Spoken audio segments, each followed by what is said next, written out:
Welcome to Authentic Energy, a podcast dedicated to getting to the bottom of what it means to be your true, authentic self at work. I am your host, Wendy Brand, a former corporate executive turned transformation coach. Let's take this learning journey together as I meet with guests weekly to learn how they've managed, or not managed, to find the elusive boundaries and success in their career and what it really means to find balance. Hi, welcome back to the Authentic Energy Podcast. Today, I'm going to be taking you on a deep dive on the topic of burnout. You all know that's why I started this podcast after leaving my corporate career in late October of last year, 2022. But when I left my job 6 months ago, I did not originally label it burnout. I'd heard the term. I knew it as just an overused word, right? People were burning out. But when I began to learn more about burnout, the definition, what signs pointed to burnout, I realized is technically exactly what happened to me. So I wanted to spend some time today really going deep on the topic. There's no guest today. It's just you and I. And you'll learn a little bit about what I've learned on the topic, and also just the work that I'm doing around the topic now, and really how it's so closely tied to my mission. So burnout is a state of emotional, physical, and mental exhaustion caused by prolonged and excessive stress. It often occurs when people are overwhelmed by the demands of their work or personal lives even, and they feel like they are unable to meet the demands that are being presented to them. So burnout can manifest in a number of ways, including feeling tired and unmotivated, becoming cynical or negative about work or life, feeling detached from others, and experiencing even physical symptoms such as headaches or insomnia. And burnout can also have serious long-term effects on a person's mental and physical health. It can lead to problems such as depression, anxiety, cardiovascular disease, or in my case, autoimmune.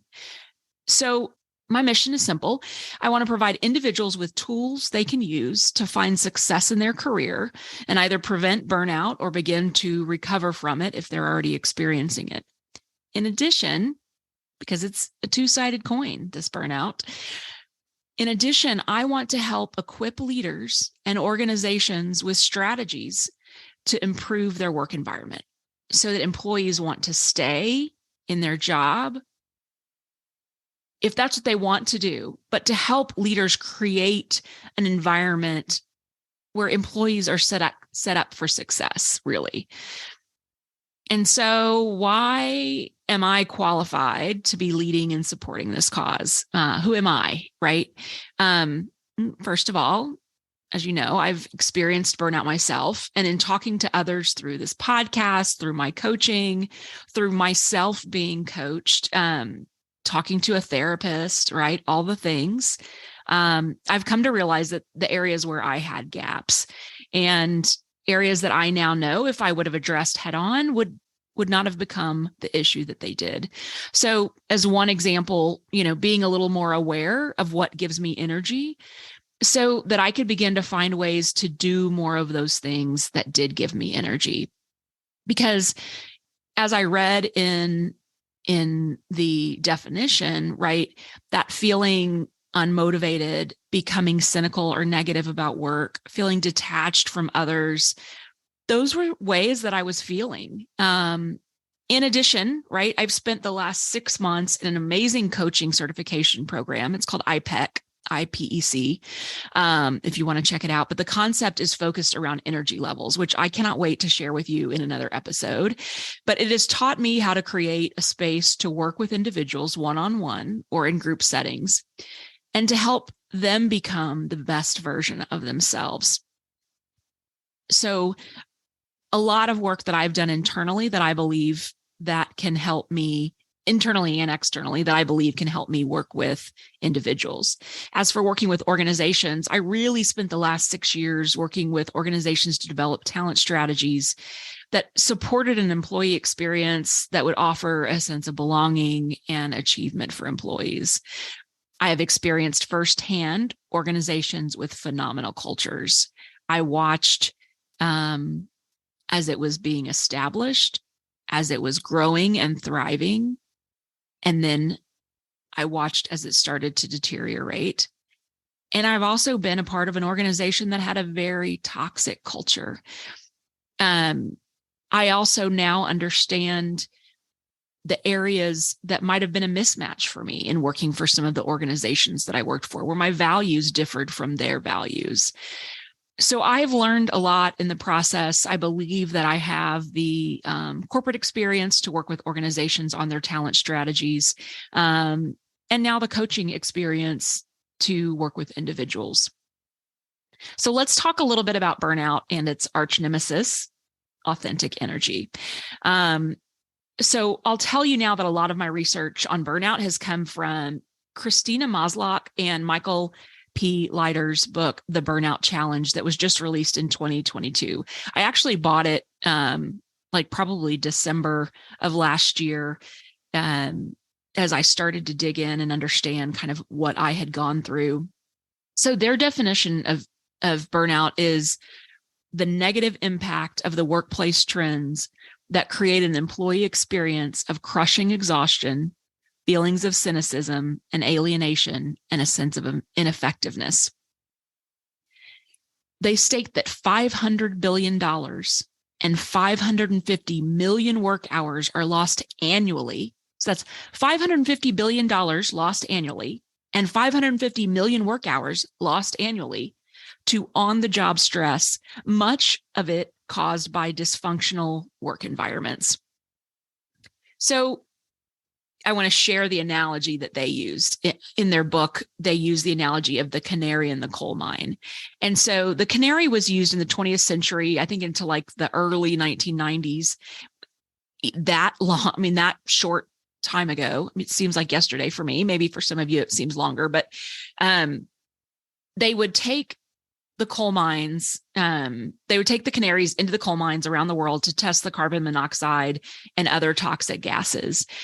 And they would take the caged canaries down into the coal mine. And if it swayed on its perch or sometimes collapsed, the coal miners were forewarned in sufficient time to get out, because it was obvious that that carbon monoxide or other gases were being released that were affecting the canary that could be potentially harmful for the employees that were down there working in the coal mine. So they were warned, they were taken out. And so the analogy goes that if we wanted to keep canaries singing in the coal mine, would we try to make the canaries stronger, more resilient? Or would we fix the mine, clearing the toxic fumes and doing whatever necessary to make it safer for the canaries and the miners to do their work?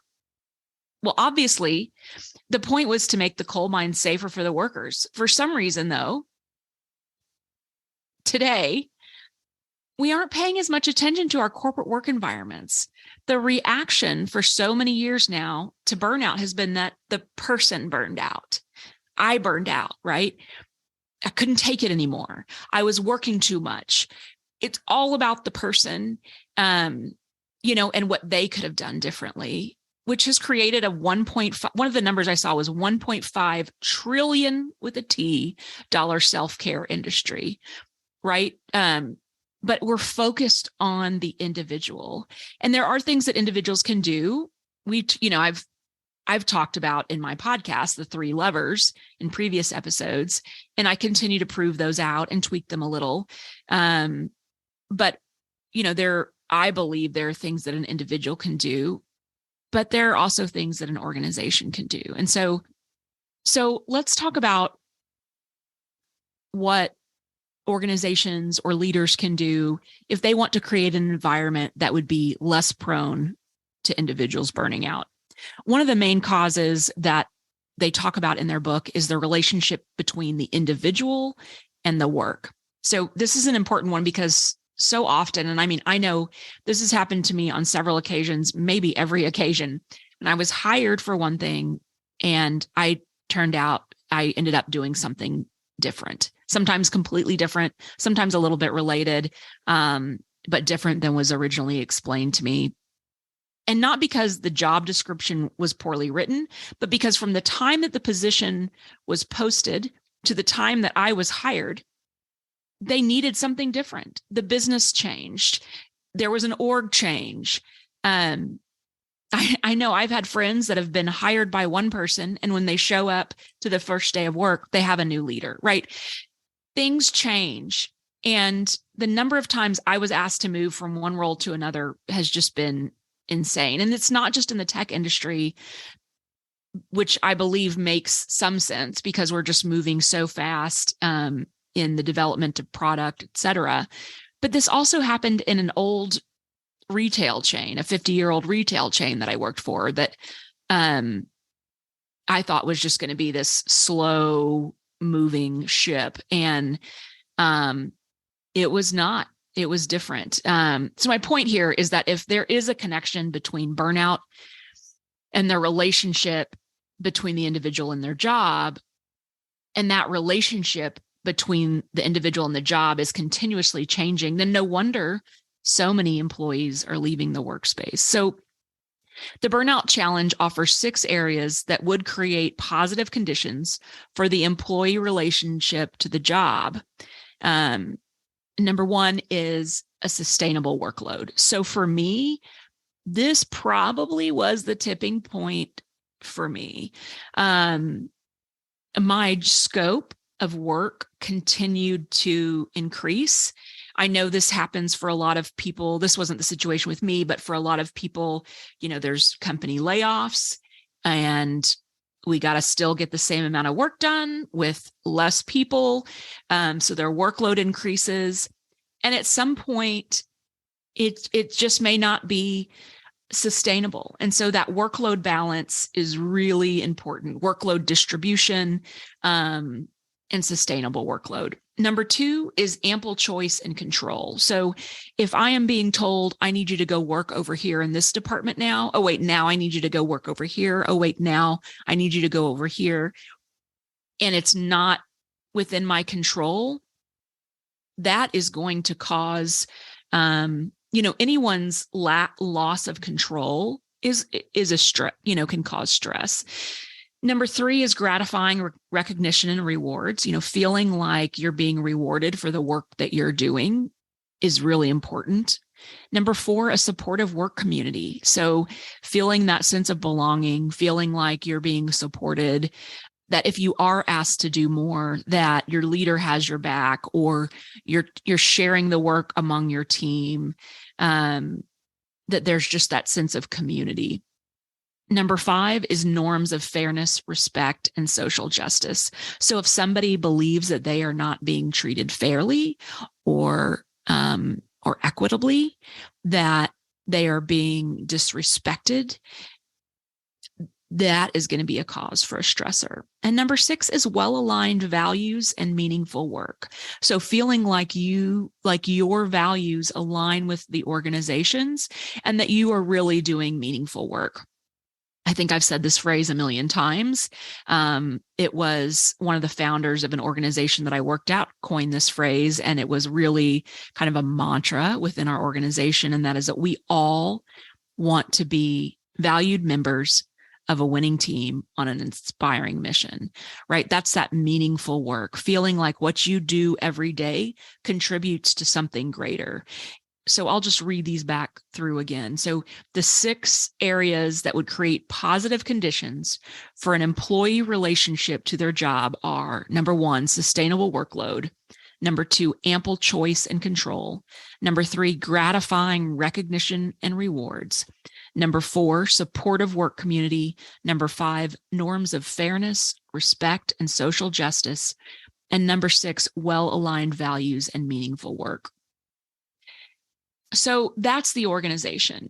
And what I'm excited to share with you in the next couple of episodes is I'm going to do a culture and employee experience series where I'm going to be talking to a former employee of Southwest Airlines that was part of building that culture. She also helped launch JetBlue Airways and their culture.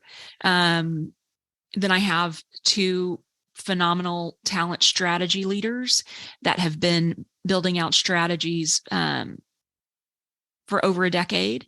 And so I'm excited to kind of continue down how we can help organizations and leaders to create an environment where employees are not burning out, but really being successful. And so more to come on that. Now let's shift a little bit to the individual.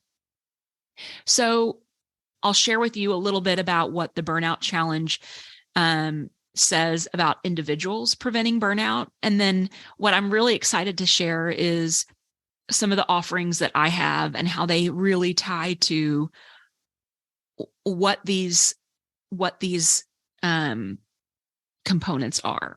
So they cover 7 broad categories, which we have all heard before, but I think it's worth repeating, if only as a reminder, but also to share that from someone who has been researching the topic for decades, that these are legitimately where you need to be focused. So number 1, and again, these are going to sound simple, but they are so true.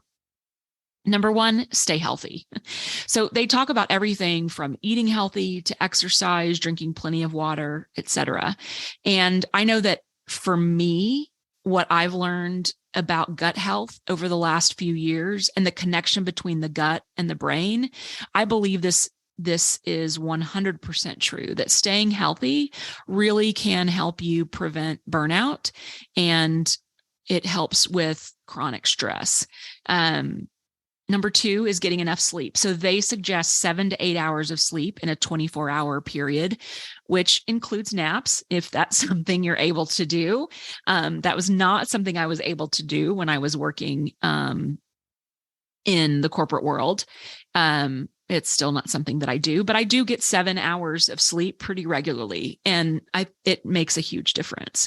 Number 3, relaxation. Now, this includes everything from meditation to mindfulness, massages, music, and then engaging in hobbies, things that bring you things that, outside of the workplace that bring you joy and help you to relax and disconnect. Number 4 is, and I love this one, and I think, again, this is where I had a gap, is understanding oneself. So raising one's level of self-awareness, becoming more conscious of one's own personality, the needs and motives, can enable personal adjustments and coping responses. So really being aware, and I mentioned this earlier, about what fills your bucket, what are your energy depleters, and what are the things that bring you energy. If you don't understand what you need, you can't adjust it. And I know at age 51, encroaching on 52, that's something that I should have been aware of, but I just was not mindful of it. I am now, but I wasn't at the time. So number 5, develop new skills. So becoming more competent in one specific job task can improve how one responds to work stressors. Also, time management, conflict resolution skills. That is a big one for me. I think had I'd taken conflict resolution courses, but honestly, I wish I would have had a coach to coach me through some of the personal conflicts that I struggled with as I moved through my career. In addition, the authors mentioned acquiring the skill. I love this one, acquiring the skill of cognitive restructuring. So, for example, learning to recognize stress-producing thoughts and then deliberately replacing them with thoughts that will not have that effect.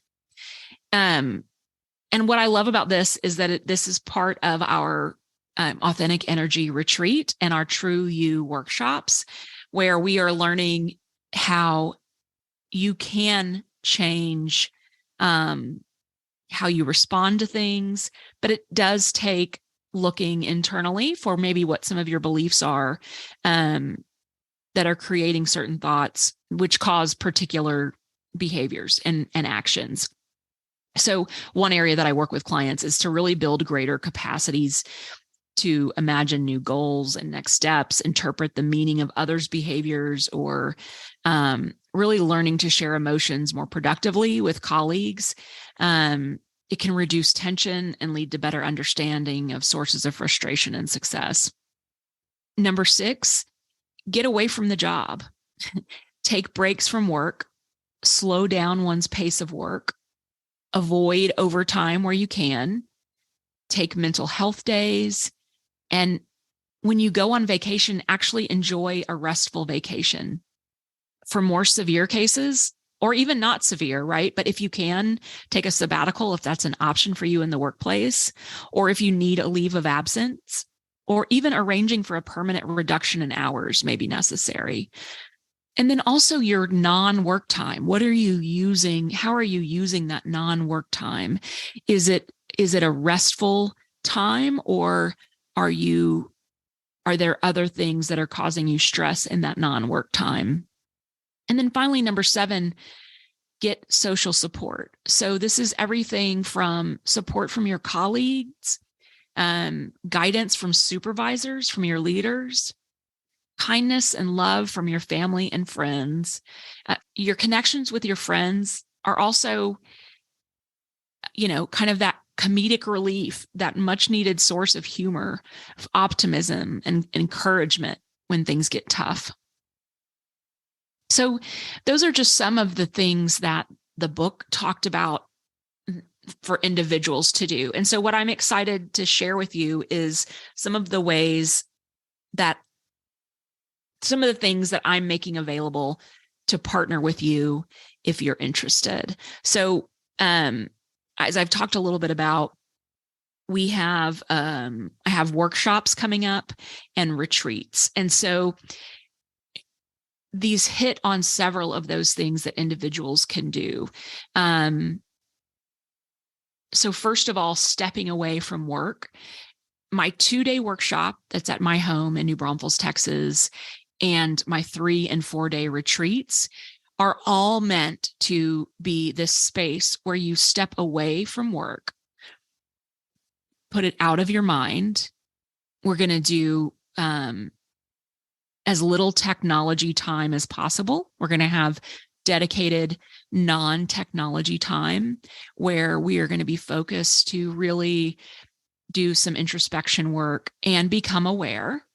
Because as I learned, which it was a gap for me, and I really want to help others be aware of areas that might be triggers for them for stress, different coping mechanisms, and mindfulness, meditation. We're going to have sound bath healing, different modalities that you can do when you leave the retreat. But the retreat is meant to also be a time where you step away. You can develop some new skills. The book talked about that cognitive restructuring.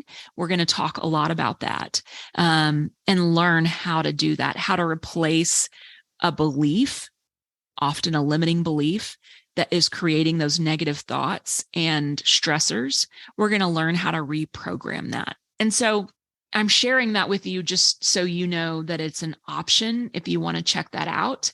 In addition, I am going to be starting a 12-week program. It's a group coaching program that you can take part in. That's going to start in June. And obviously, my one-on-one coaching is an option for you as well. So you don't have to use me. I just encourage you to seek out a retreat, seek out a coach, someone that connects with you, someone that you believe could be helpful in guiding you through this time. If you feel that burnout coming on, that energy depletion, cynicism, take a second, take a minute and think about how you're feeling. All right, just take a second right now.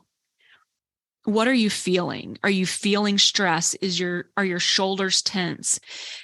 When was the last time you took a deep breath? I realized after leaving my job, I think I'd been holding my breath for like 3 years.